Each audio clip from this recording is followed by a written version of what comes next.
Okay, so first I would like to thank the organization for the invitation, and especially also Angelika for asking me to join her today. So, and our talk will be about the cell cytoskeleton. So this is a picture of a cell done by a friend, Christophe Leterrier, at the University of Marseille. And here you can see in a green actin filament and in a red microtubule.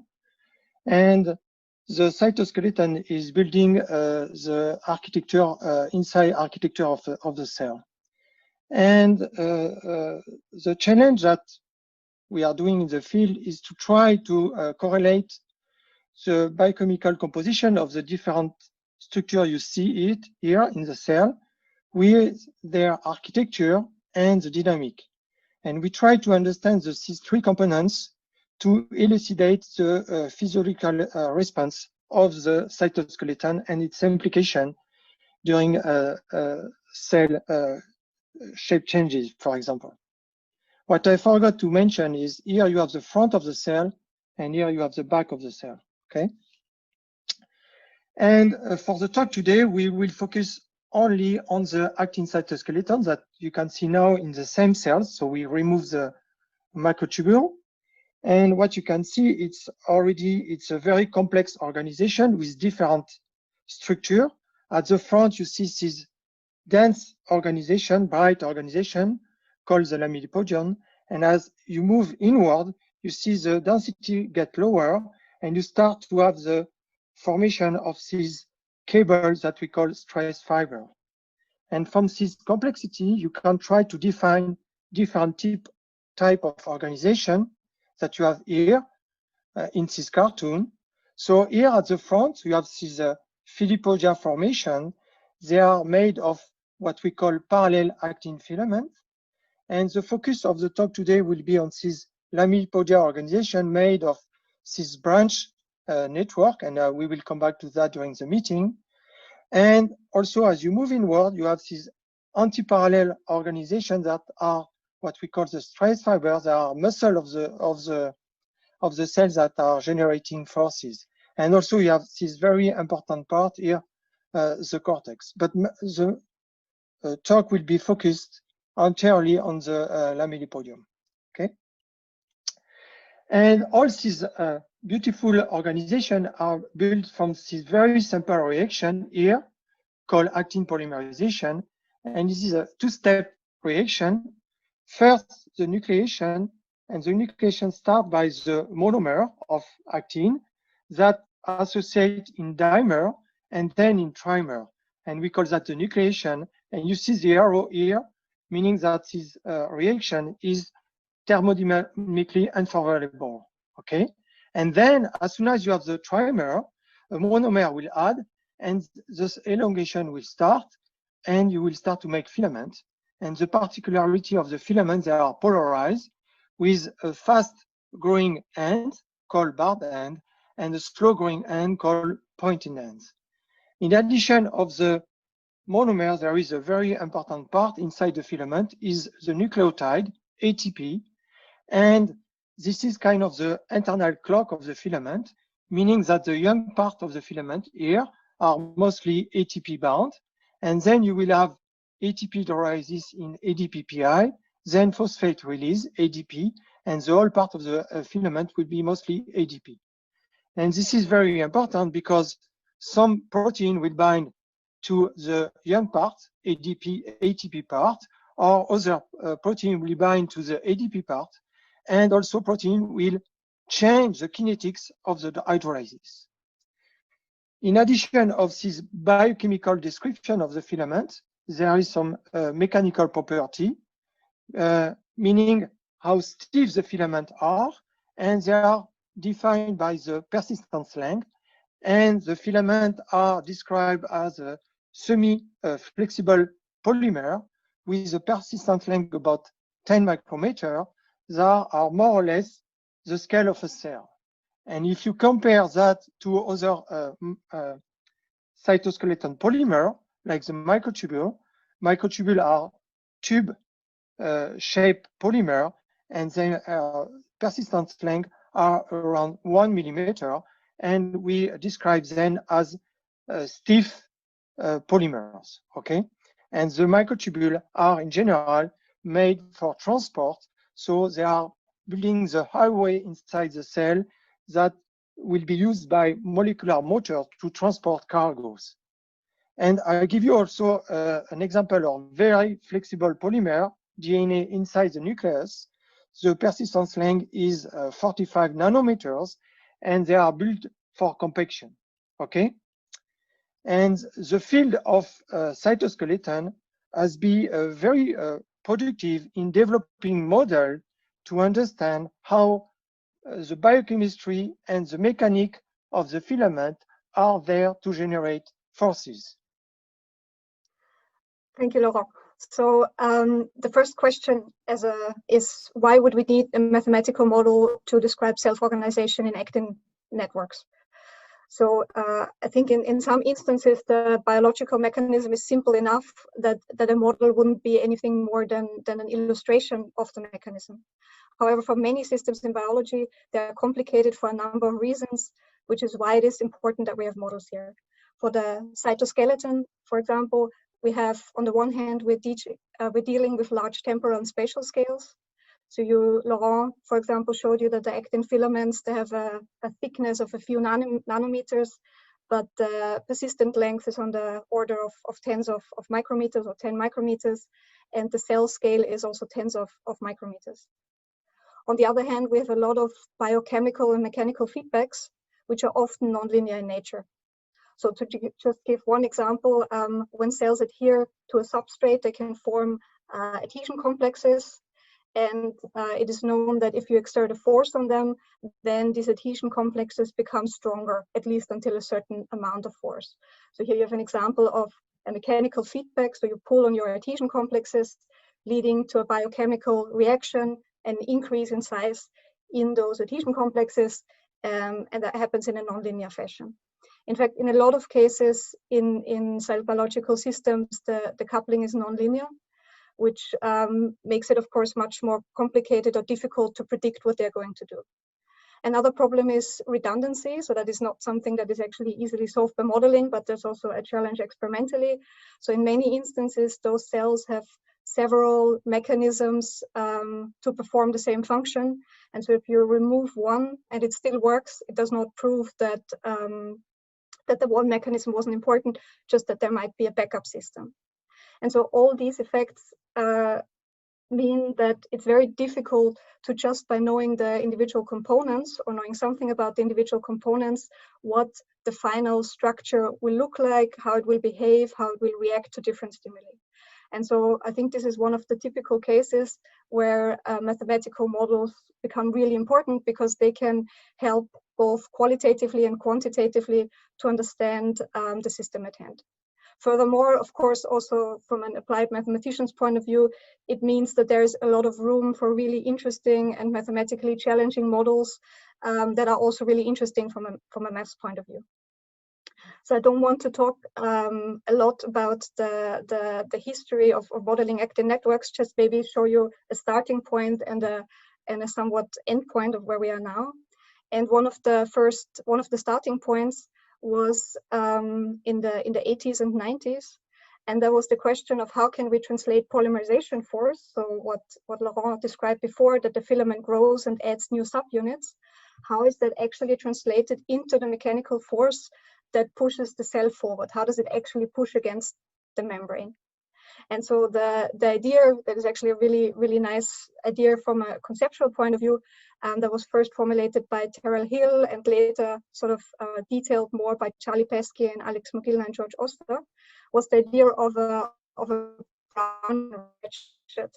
So a ratchet or Ratsche in German is this, maybe you shouldn't call it a musical instrument, but something that makes noise, and you move it in an uncoordinated fashion, but the ratchet will always just move in one direction. And that has to do with its construction, which only allows it to move in one direction, but not in the other one. And so the idea to translate this idea to the pushing of actin filaments against a membrane or against another object is that either the filament or the object or both move randomly due to Brownian motion.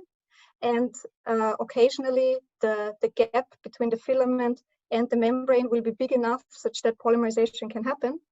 However, because of the biochemical situation at that end, or because of accessory proteins, it will always polymerize but not depolymerize at that end.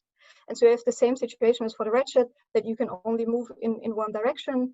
And Hill, Peskin, Gill, and Oyster did the mathematics behind it to show that this indeed would be a mechanism that allows to generate force.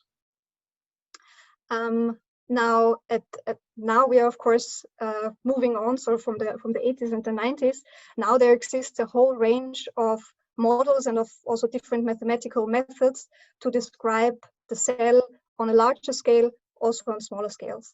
And here I'm just giving you a couple of examples where different groups use different techniques to describe the actin dynamics inside of cells. So one example is, for example, the work of Siebert. So I'm just giving some example references. The list is much, much longer. So that was the idea of using phase field models to overcome the problem of having to deal with a free boundary when the cell moves and changes shape.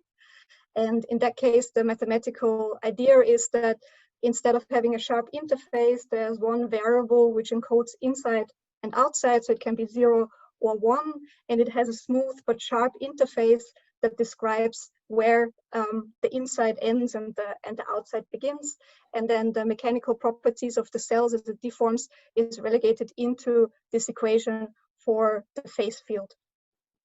Another idea, so this is Rubinstein and co-authors, is that is maybe the most straightforward idea, is to use some kind of reaction-advection diffusion type models where you would have, you described individual biochemical components like the subunits of actin and so on, and describe their transport and diffusion around the cell. But then you have to deal with the free boundary in a different way. On the other end of the detailed scale, you can have stochastic discrete models where you go into a lot of detail, where each filament and each subunit is described individually. These models are typically stochastic, which makes it more difficult from a simulation point of view.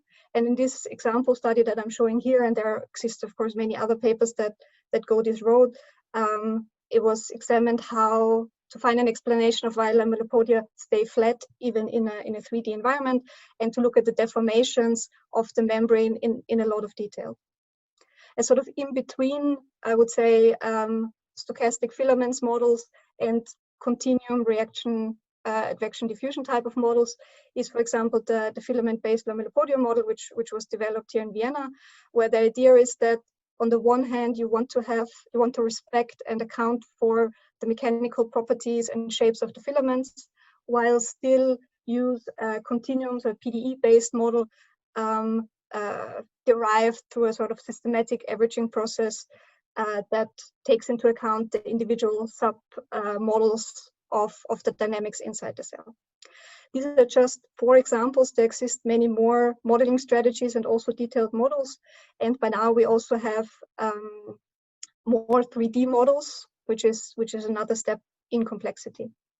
Now, one challenge for the field, but also for a mathematical modeler, is that as the models become more complex, we need to find ways to parameterize the models, to validate model assumptions, to test model predictions. And in many instances, what goes into the model is often more detailed than the experimental data that we have at hand. And especially if we would work with in vivo data, cells are immensely complicated.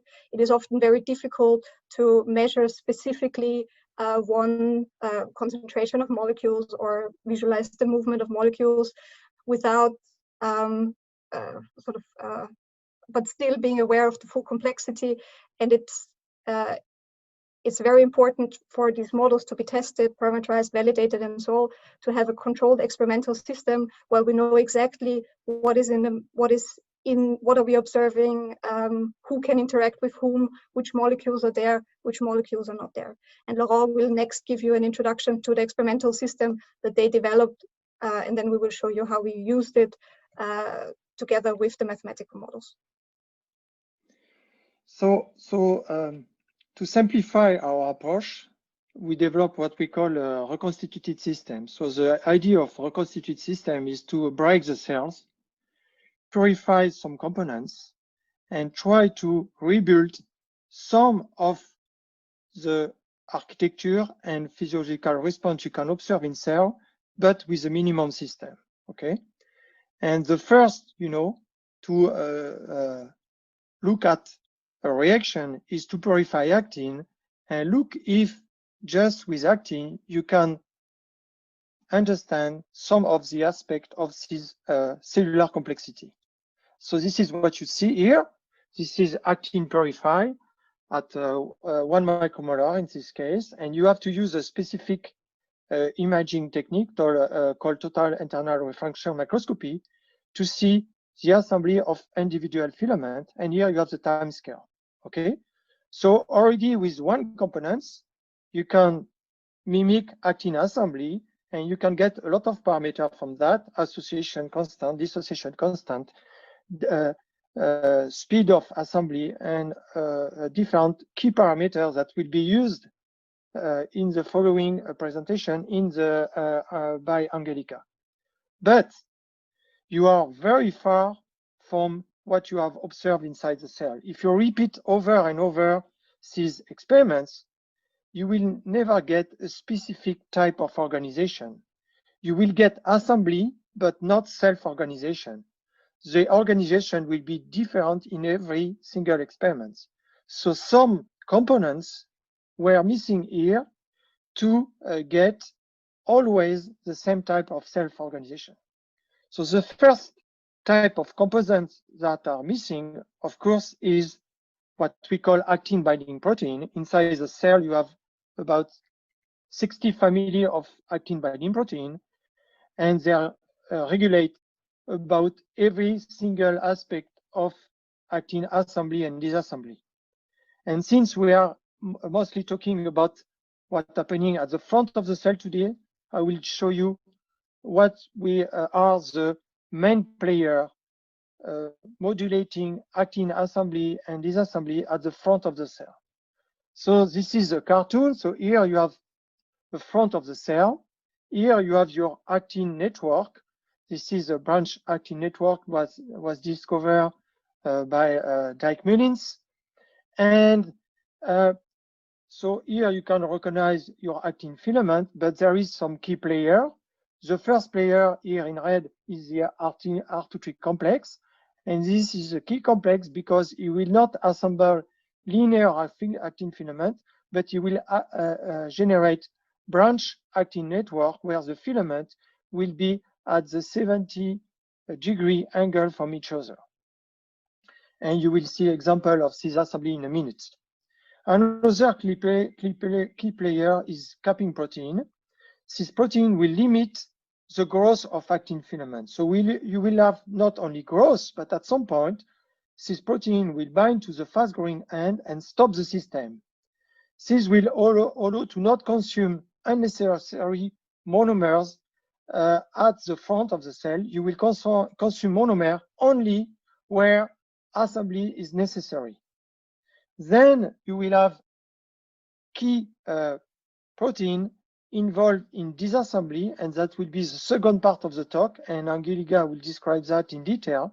This protein called ADFicofilin, this is a disassembly factor that will bind to all parts of the network, meaning ADPPI or ADP, and that this protein will break the network and disassemble the network, okay?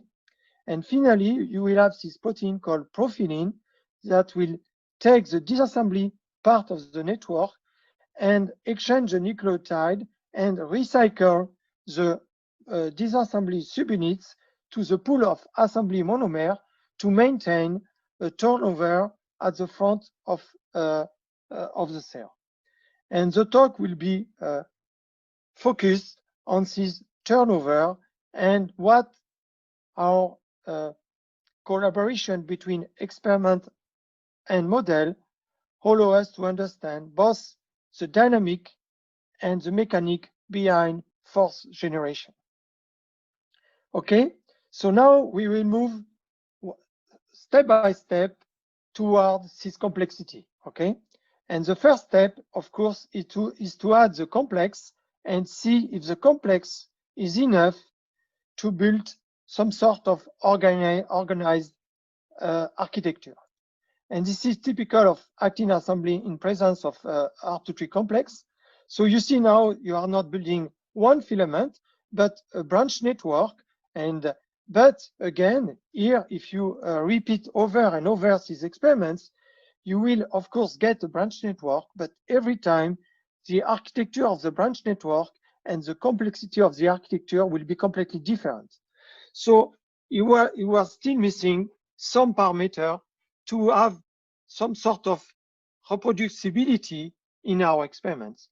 And with manual theory that I'm working since now more than 10 years, we thought that what we're missing here is maybe to impose a boundary to a condition to our system to somehow limit the growth.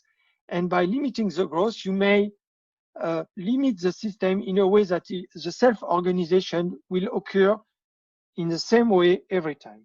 And to limit the system, we developed a method called micropatterning. So this method was developed by a fantastic student, Anne-Cécile Riemann. Now she's a professor in Strasbourg, and by associate professor Raja Buzma-Patersky that is now in Switzerland. So this method is you take a glass slide and you cover this glass slide with a protein repellent, PEG, okay, in a way that protein will never attach to the PEG. And then you go to your computer and you design any kind of geometry you would like to impose to your system. And then you order what we call a transparent chrome mask with this geometry, okay? And then you will put the chrome mask on the top of your PEG layer, and you will burn the PEG layer through the transparency mask with UV light, and you will generate burned region with a defined geometry. Then you can bring a small peptide that is key in triggering actin assembly because this small peptide will activate the complex. So you will have defined geometry of peptide in your system, okay? And then you will bring all the other components diffusing in your system between the pattern region and a cover glass. You will have a fluidic environment with defined components, okay?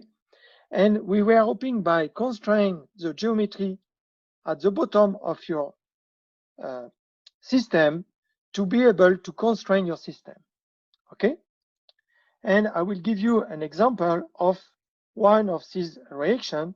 So now you have a V shape here, and the V shape is fluorescent because the peptide is fluorescent, and the peptide is grafted to this geometry, okay? And here we are on a super resolution method called TurfSim. Here you can see filaments, and then you will see what's going on. Okay, so I play the movie, and you see that earlier nothing happened, but you see this filament is diffusing and silently contact the peptide, and then you see the growth of the network, and the geometry will be covered by the network. Okay, the movie will play again. You have another example here. The filament contacts the peptide, and the reaction occurs, and you have generation of the network. And you see at the end of the reaction, you know, the system covers the V, and now you have a network that look like the V shape, okay? But it's not only one network, it's multiple network generated by the activation of the filament, and we call that a primer activation. But the beauty with this method now is you can start with different types of geometry. Here it's an 8-branch array. Here is a series of rings of different diameter, or here it's a series of dots.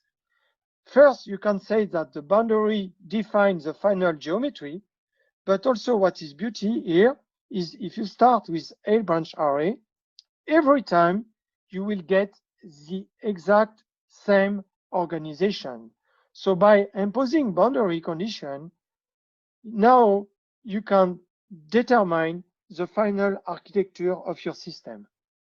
And that was presented about 10 years ago. And now this is a tool we are using on a day-to-day basis in the lab to impose boundary condition, generate different type of architecture, and ask how the architecture and the geometry of the system impose the response of the system to different parameters. So the purpose of the talk today will be to reconstitute the dynamic of the actin assemblies that you have at the front of a cell. So this work was done by two students in the lab, Christian Suarez and Alexandra Isheva, and an engineer in the lab that worked since 15 years ago with us, Christophe Guérin. So here it's an example of a cell. So you are at the front of the cell. This is work done in a Pekka Lapalainen lab. And actin is a photoconvertible actin. So first is red, and you shoot a light, and actin become green, okay? And this is what's going on. So you activate actin green at the front, and what you can see is actin appear green, but rapidly disappear. So meaning that there is a fast turnover of actin at the front, about 1 minute. So assembly occur at the front edge, then disassembly occur as you move inward, and you get a recycle, okay? And this is what we will try to describe to you, our understanding of what's going on here. And this is our biomimetic system. So here you have a micropattern where you have the peptide. Assembly will be only here, and there is two colors because actin is in green and the disassembly factor is actin is in red, sorry, and the disassembly factor is in green. And you can see that we were able to reconstitute the turnover and the steady regime that you have at the front of the cell. And we will describe step by step what we understand behind this reaction, okay? But first, I will try to describe how we were able experimentally to build such a lamellipodium in vitro, okay? So, and toward my talk, I will describe two things: network architecture, meaning the density of actin filament in the network, going from low density to medium and high density, and the geometry of the network, meaning the size of the network, so going from small size to medium size to high size, okay? And for the three conditions, you can have either low to medium to high density or small to high size. And to do that, we develop a new method that we call laser patterning, okay? So instead to use a mask and burn the peg through the mask with a UV light, we use a pulse laser, and the pulse of the laser will burn the peg, and we can control the density and the intensity of the pulse laser.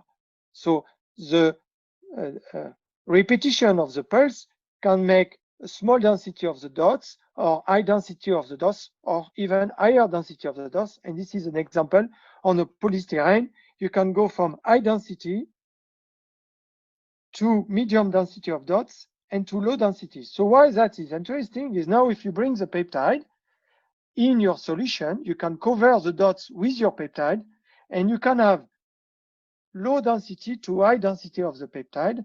And you can see the high and low density of the peptide because you can have low to high density of the fluorescence of the peptide in function of the density of the dots, okay? And then you bring in this system your favorite protein, R2-3 complex, capping protein, profilin in the first part of the tox, cofilin is the second part of the talk, and we are between glass and cover glass. the distance is limiting by small bits, about 4.5 micrometer. The pattern is a bar, and the assembly of actin, instead to push the cell forward, since the pattern is fixed, the polymerization will push the network backward, okay? So the force generated by actin polymerization will generate of a force that will grow the network backward. And this is exactly what we obtain. So basically here you have your network growing here, and the pattern is here, and the polymerization that occur just at the pattern generate inner forces to move the network backward, okay? So how we know that actin assembly occur only at the front here? It's because you can use the two-color experiments where you start first with red actin, then you add green actin, and you see that green actin is only inserted at the front. So why you never get actin in the red part is because there is this capping protein, as I mentioned during my presentation, that block all the assembly in the whole part of the network. So this is why this is a key protein to generate this dense network that respect the geometry of the pattern. Okay. So with the laser now, you can do a lot of things. You can vary the number and the density of the dots. And also what we can do with our system, you can vary the size and the dimension of our experimental system. So you can, vary a lot of parameters that will be necessary to constrain our mathematical model and challenge our mathematical model. But more important, the mathematical model will be necessary to generate hypotheses that now we will be able to challenge in our experimental. So during the purpose of this work, it was a round of experimental necessary to constrain the model, but also hypotheses driven by the model that will challenge in our experiments, okay? And this is really how we work with Alex and Angelika during this work, okay? So now with the laser patterning, I told you we are able to do two things that I will use during the talk.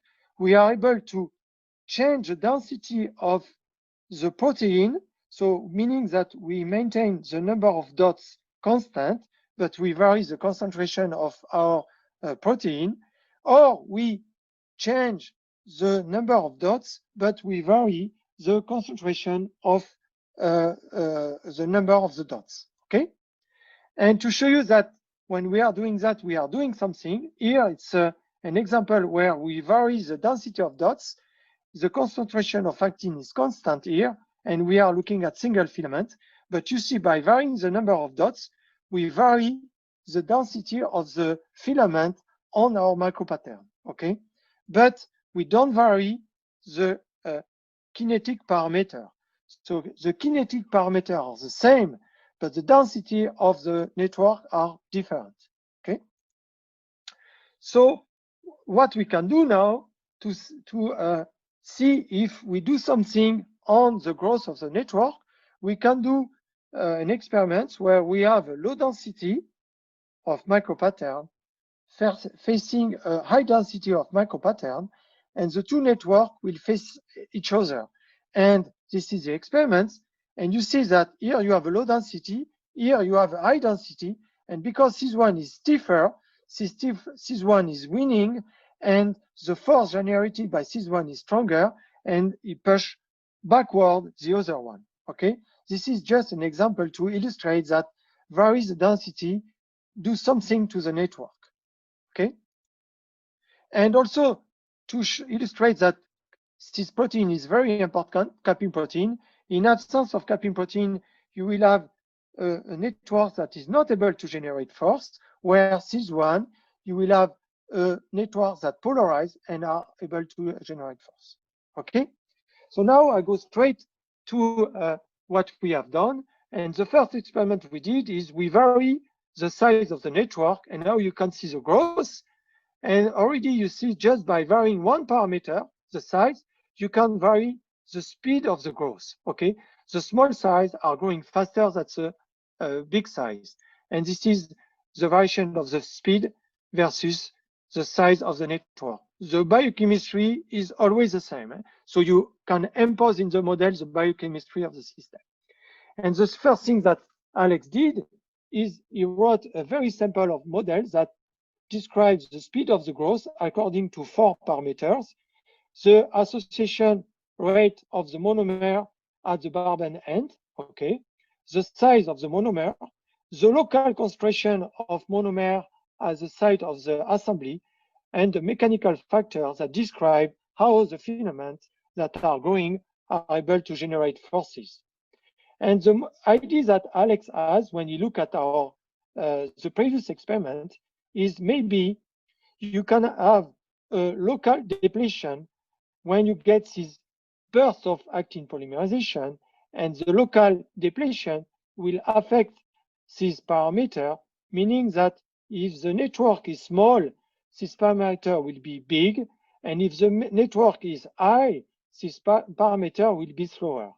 And he challenged his idea, and indeed he looked at the local concentration of monomer depending of the size of the network, here 15, 30 to 100 nanometer.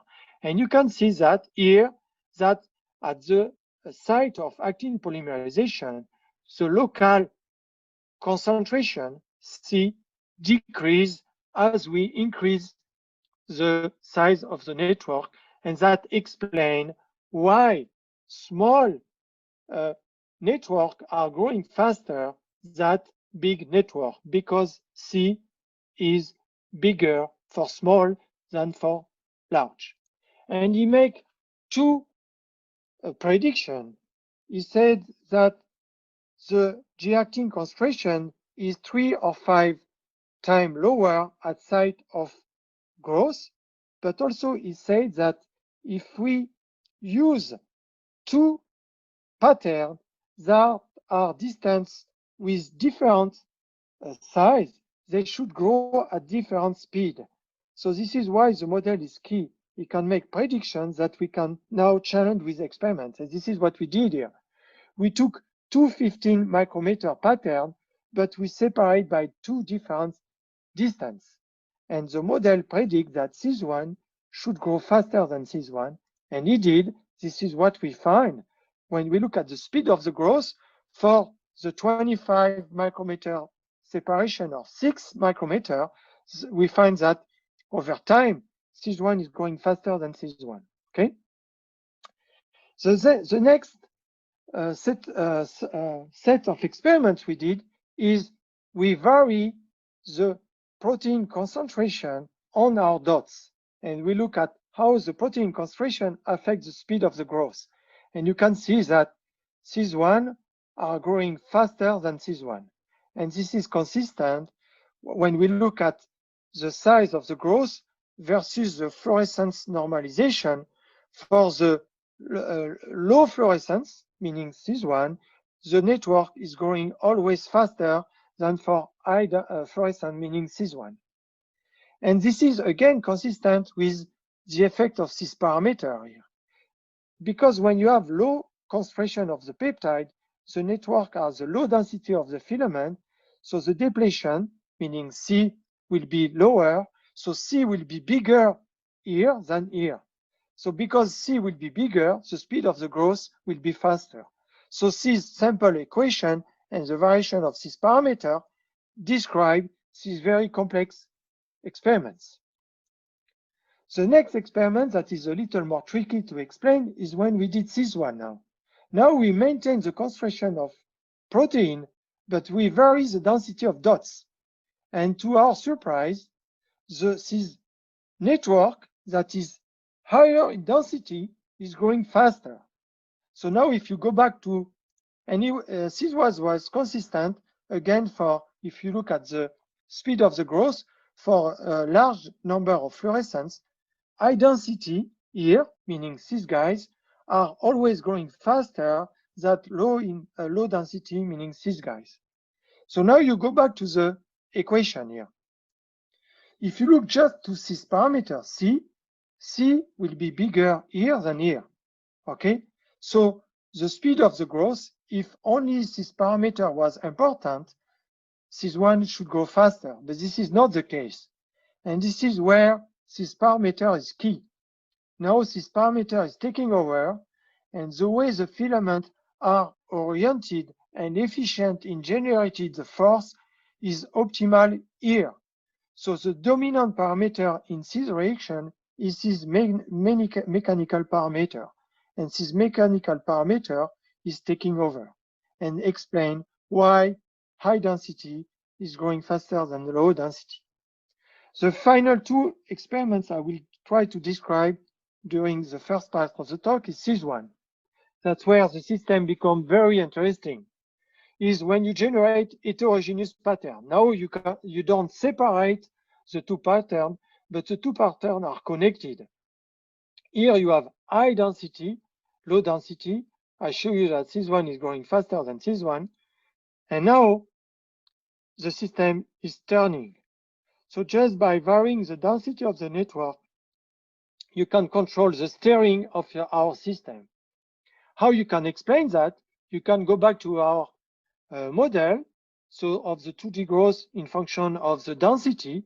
So at the low density, you start here, and now you jump to the high density, and the speed is faster, so the system grow faster in than here, so it's turning towards the low density.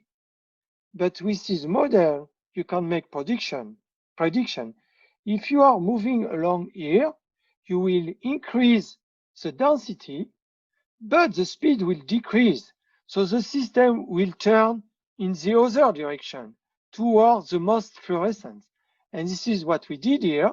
And you see that indeed, using the model, you can make prediction depending on the organization of the system will turn toward the high density or the low density, depending on the architecture of the system.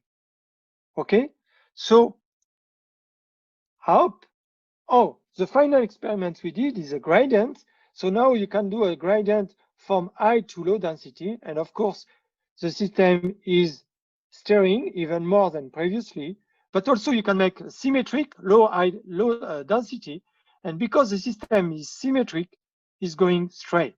Okay, so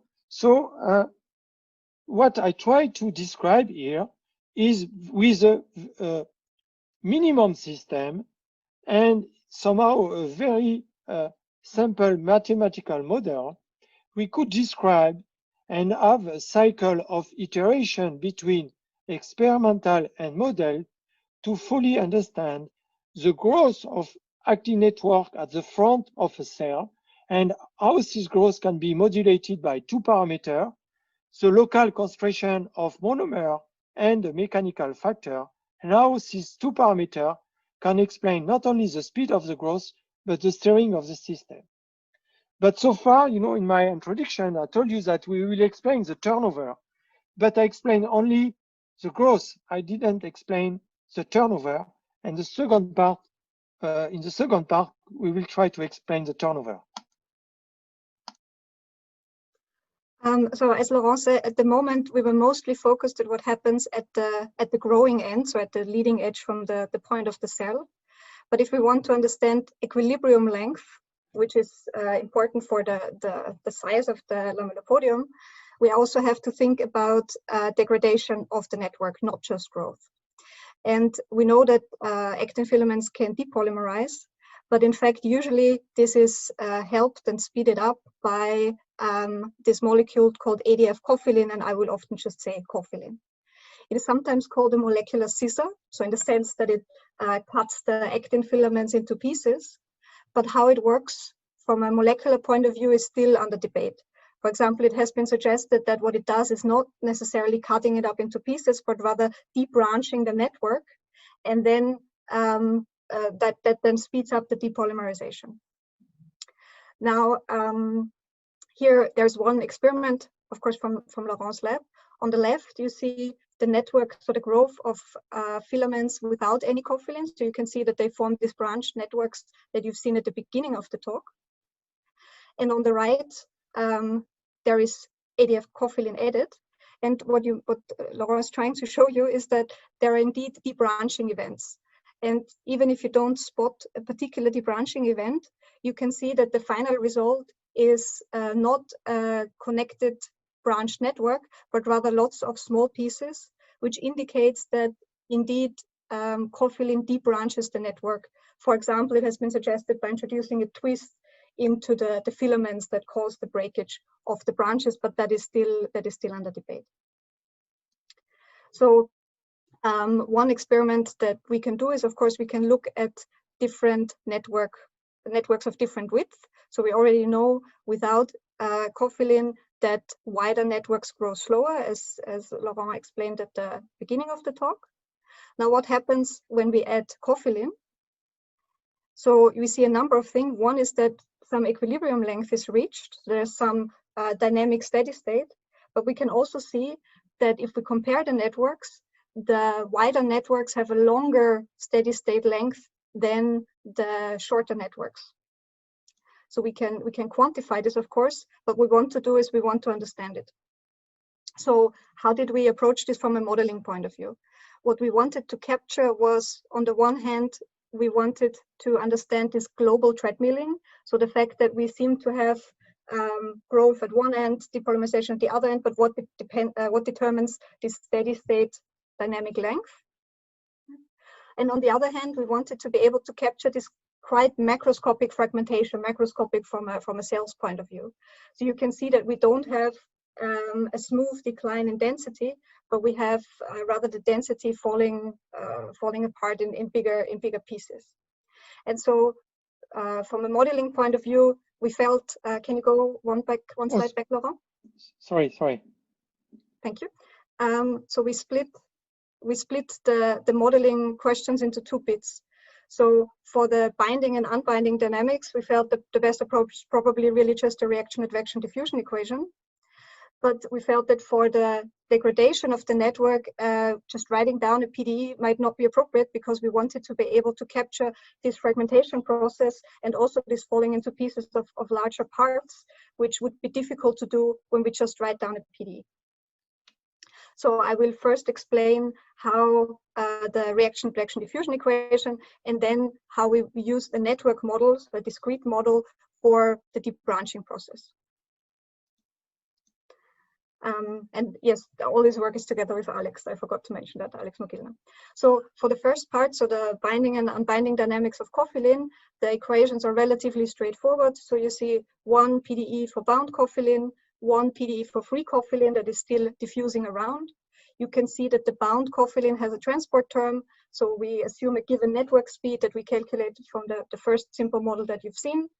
And then some binding and unbinding dynamics. You can see that in the binding term, it's of course proportional to some rate, proportional to the amount of free cofilin in the network, and proportional to the actin density of the network. The free cofilin, on the other hand, is not transported by the network, but just diffuses with some diffusion constant. When we wrote down the equations and tested the equations, we worked very, very closely with the data. So we did a fair amount of data analysis to again show that there is local depletion, in that case, of cofilin.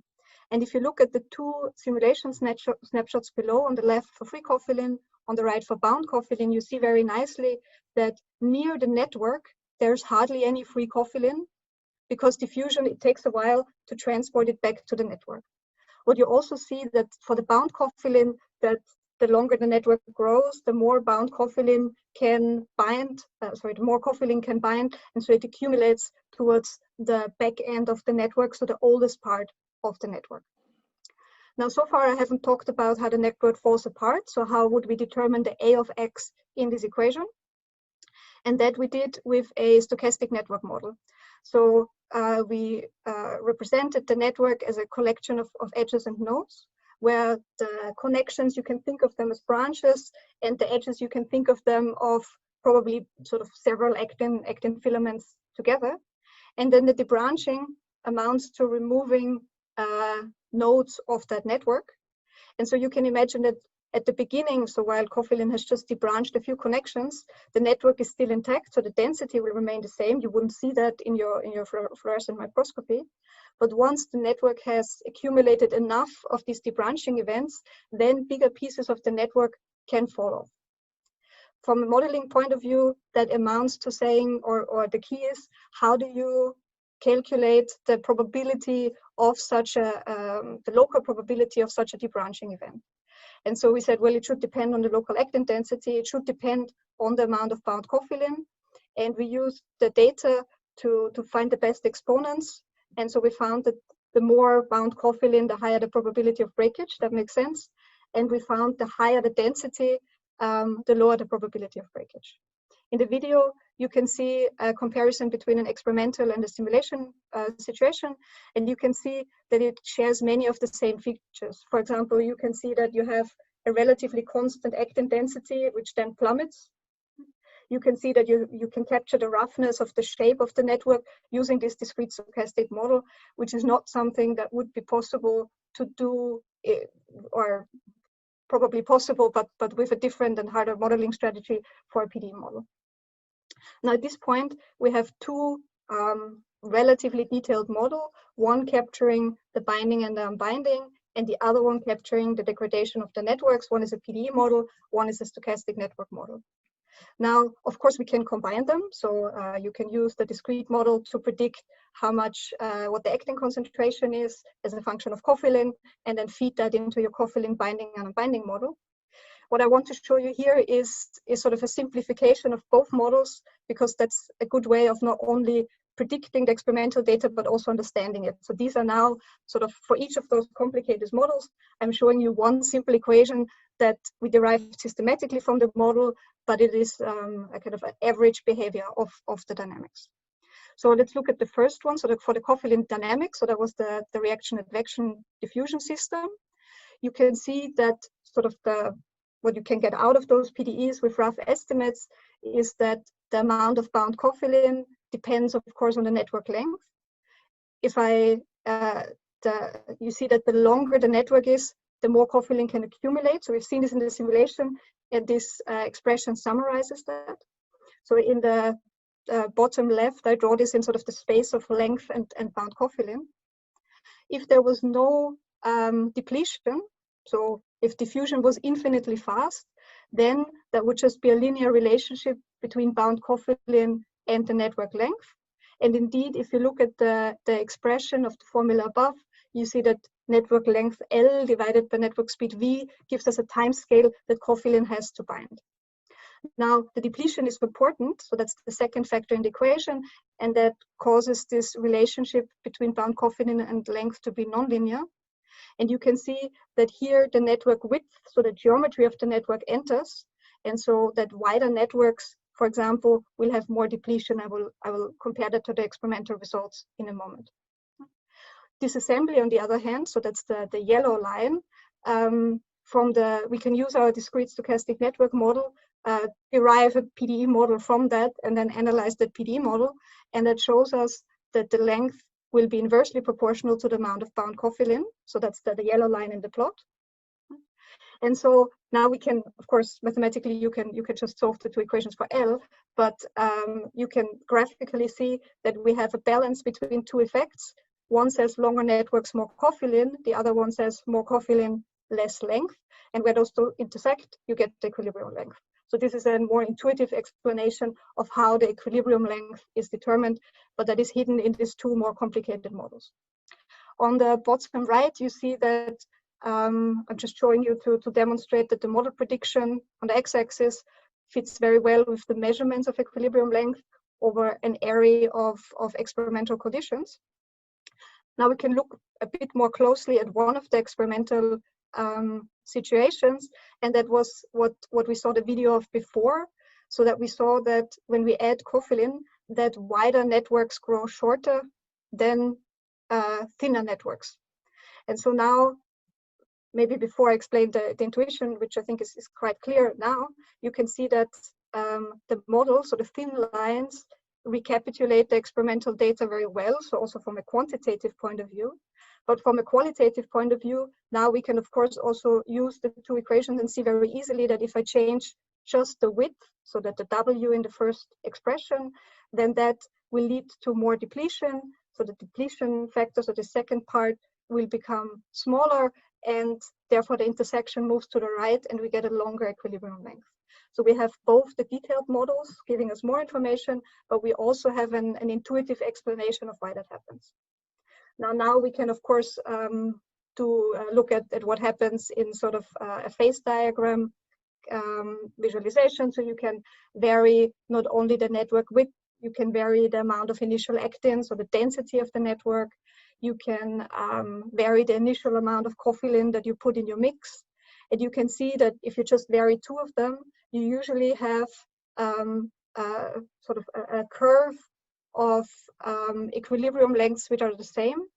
And so it shows you that the network can reach the same equilibrium length for different conditions. So you can have, for example, a higher cofilin density, higher amount of cofilin and a higher actin density to reach the same equilibrium length as if you have a lower actin density and at the same time a lower cofilin density. So this shows that networks have different ways of adjusting their biochemistry to reach the same equilibrium length. Now, the last thing I want to show you from a modeling and experimental point of view is what happens if we add to the heterogeneous networks, so the turning networks that we've seen at the beginning, what happens if I add cofilin to the network. So for that, we want to be able to have a model for the turning behavior. And we modeled that as a collection of springs. So each small segment of the connected networks now consists of springs. And the rest length of the spring is connected with the speed of the network. And the key here is that the spring constant, we assume, will have something to do with the elasticity of the network. And so the elasticity, in turn, we assume is linked to the density of the network, which is affected by cofilin. And so if you minimize the energy of such a system, you can get a prediction of the curvature radius, which is the formula underneath. You can see that the network width enters, the speed of the subnetwork, so that came from the rest length. And so this part would be purely geometric, but the mechanics enter the second part. So you see a nonlinear dependence on the elasticity ratio between those two networks. And so now we have three components, so three models: the cofilin binding and binding dynamics, so the PD model, the disassembly, that was the stochastic network model, and elasticity, so that's this sort of mechanical spring model, which is relatively straightforward. Now, if we combine the three of them, we have to now take into account that the subnetworks now compete for a common pool of actin and cofilin, so that will affect the depletion parts that we've seen before. And we assume that cofilin reduces network stiffness by reducing density, and that can do it in a sort of spatially dependent way. So that means that the sigma in the formula can now be a function of distance from the leading edge. And so if we look at the next slide, so here we see the experimental results. So the prediction would be that the cofilin, if you add cofilin, you get more straight networks. And you can see that indeed we see that experimentally. So you can see that the more cofilin you add, the bigger the radius of curvature gets. And if we look at the more detailed, this is still the experimental result. So this is also true if you add more heterogeneous networks together. Right? And now you can see on the right, you can see simulations of the spring model and the combined models that I showed you, where you see that a number of things that I said. One, you can see that the radius of curvature is no longer constant. So you can see that initially it's more curved, and then as the thinner network gets degraded, nothing stops the denser network to grow straight. So you have a spatially dependent curvature radius. We can see that we can quantitatively match the experimental data. And we can see this effect that the more cofilin we add, the straighter the networks get in agreement with the experimental result. And I just want to note that there are sort of 3 models behind this one prediction. So the final thing that we want to show you, this is just experimental now, is that cofilin can also induce steering. So before we've seen that if you add cofilin, you have less steering, so less bending of the networks. And what you see here is on the left without cofilin. So on the top, you have 2 heterogeneous networks with nothing in between. They just bend away from each other because the denser network grows faster. But you can sort of glue them together with a very, very sparse network in the middle, and then they grow straight. If you add cofilin, if the networks weren't connected at the beginning, you have this effect from before that you have reduced steering. But if they were connected with the very sparse networks, that's the first to get degraded. So now, if you add cofilin, that gets degraded, and that decouples the 2 subnetworks. And so here you have the opposite effect of what we had before. So before cofilin reduced the steering, now cofilin induces the steering because it degrades the sparse network. And you could probably do this, get the same results with the model, but I feel here experimentally it's relatively clear what happened. So with this, I'd like to summarize the main points that we said. So on the scientific level, we found in the first part, so the part that Laurent presented about his work with Alex, is that you can predict a wide range of network behavior where you account for actin architecture with a relatively simple model that takes into account the monomer depletion of actin and the mechanical structure of your network. And in the second part, we have seen that the steady state behavior, so if we add cofilin and we want to predict the dynamic steady state and the steering, then again depletion plays an important role, but also this degradation process of debranching the network. And the last thing I want to say is, one, of course, thank you to everyone who contributed, which is much more people on the experimental side than it is on the theoretical side. But I also want to emphasize that what I think was good about this study is that there was a close collaboration between the experimentalists and the theoreticians, and a lot of exchanges also with the data. And it would be, so sometimes the mathematics made suggestions of what the experiment should look like. And in all the cases, the data that came from the experiments, for example, pushed us to also do discrete stochastic modeling, because the usual tools wouldn't be sufficient here. So thank you from Laurent and I to for the invitation, and we're happy to take any questions. Okay, thank you very much.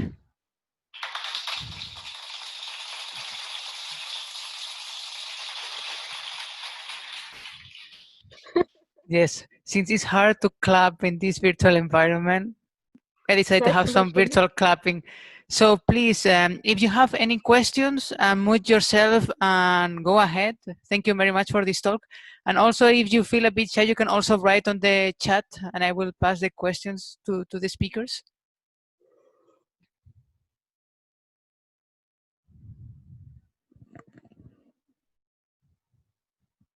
Okay, so maybe I will start. Okay, I have various questions. The first one, I'm very curious because, okay, you want to find this minimum model to try to describe how this network behaves. So you start saying, okay, I only have actin, and you see it's not enough. So you also add this red molecule that adds the branching, and you see it's not enough to characterize the patterns. And then you decided, okay, then we're going to add these boundary conditions. So I have 2 questions related to this. First is, what was the intuition to decide that the third ingredient was these boundary conditions? Right? For me, it's not intuitive how that is so important. And if that also appears in the cell, I guess that in the cell that is played by the membrane, that's the role of the membrane. And maybe start with this question. You wanted me to answer, Angelika, or? I think that, yeah. Okay, so the boundary conditions are key, because, you know, if you don't constrain your system, the system is just expanding. Okay, so basically you have no correlation between the geometry you want to generate and the biochemistry. So I think, And this is a very important part of what we are developing in the lab. We are more and more imposing boundary condition to constrain the system to limit its expansion and control its geometry. Okay. Regarding the ingredient, this is a 15 or more 20 years of experimental in biochemistry that allow us to understand how individual protein act on actin filament. And because we know the function of individual protein, we have a sense of what are the key components to generate, the turnover. But, this is not only work from our lab, and this is work from, many labs over many years. And we know the minimum set of components because of all this effort behind, these experiments. Right. Okay. Maybe there are some questions in the chat. So Robert Insel asks, do you have model parameters for phosphorylated and dephosphorylated cofilin? So we don't put phosphorylation of cofilin because, this is just a way to control the concentration. So by varying the concentration, you can, behind the concentration, the parameter concentration, you can have all kind of signaling that will affect, the active cofilin in your system. So indeed, we don't have a specific phosphorylation parameter in the model, but behind the model, you can include whatever you want to add to modulate cofilin, making less or more active.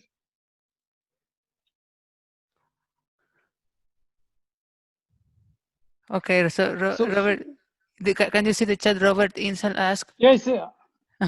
So presuming I can answer.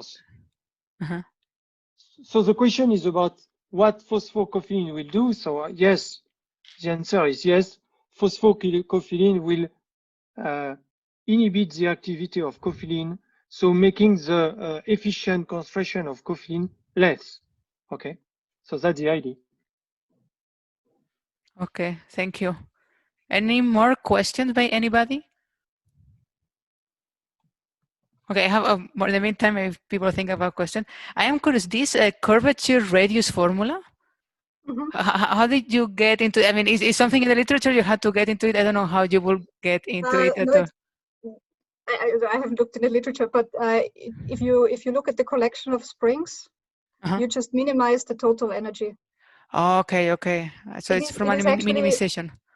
It's from a minimization. It's not very complicated. I'm sure someone has done that before, but we just looked at the geometry, wrote down the 4 springs, and minimized the total energy. And what is nice that you do this locally, right, in every infinitesimal section, and so it allows you to predict the curvature radius as a function of distance from the edge. And so you can have it's not just geometry, but it's also mechanics, because the stiffness of the springs enter in this minimization. But it's relatively straightforward. So it's maybe a less complicated model. I was very impressed. I was like, I don't know how they got into this formula. Okay. That's good. Thank you. Okay. I see that there are words of appreciation. Can I ask a question to Laurent, or is that yes, you can. Go ahead. I'm just curious, Laurent, this mechanical factor that Alex included in his formula, was there ever any attempts to systematically link that to the architecture, or do you even know how exactly the architecture looks? Like, how detailed of microscopy pictures do you have that? Would that be possible to model and derive rather than just sort of included in this ad hoc kind of way? So that's a very good question. So the idea behind the mechanical model, mechanical parameter, is either the orientation of the filament facing the surface. So if of course, if the orientation is not optimal, let's say the filament is parallel to the surface, the growth will have any impact on the force. Or the other hypothesis behind the mechanical model is, so there is dots of nucleation. So the filaments are on the dots are active and grow, where the filament between the dots, since they are not active, they can be capped and inefficient for the force generation. The only problem here to challenge that with experiments is the resolution of the imaging. So basically, as soon as you have a dense network, you don't see individual filament. Okay, so if you don't see individual filament, it's very difficult to predict orientation or to predict, the state of capping. But there is some very interesting work by Peter Billing when he was a postdoc with Dirk Minins and Dan Fletcher about how the network react to force exerted by IFM on the network. And he was able to track the capping efficiency by labeling capping protein. And, he has some interesting theory behind the efficiency of capping, depending of the rotation and the force applied to the network. But to answer your question, Angelika, that was the only part of the prediction of the model we could not challenge experimentally. And, we cannot always do experiments. Huh? I think the theoreticians always have these dream things, and we think everything can be measured experimentally. Okay,